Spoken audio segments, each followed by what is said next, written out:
May mga pupunta kayo sa summer capital. Bigat lang ito yung araw. Harvey, sa una namin punta dito sa Baguio. Naalala ko, cellphone pa lang yung gamit ko pang video nun. Touchdown na dito sa Baguio at 5 hours din yung biyahe namin. Ayun, nandito naman kami sa Mines View. Kapag papasok kayo, may entrance lang siya na 40 pesos per head. Dito naman tayo sa Strawberry Farm. Binlaking farm niya, no? Tingin kami ng mga ukay-ukay naman.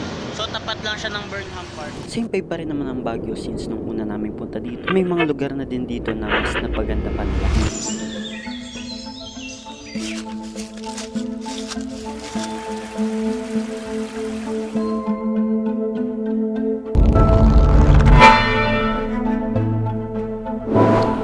Ang tawag dito? The Mansion.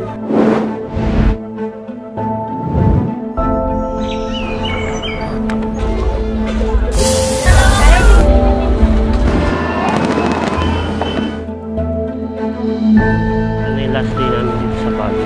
2025 no?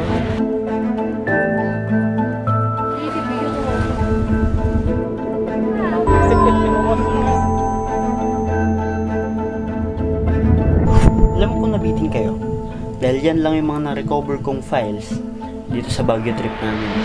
Pero at least may natira pa rin. At thank you sa panonood ng video na to.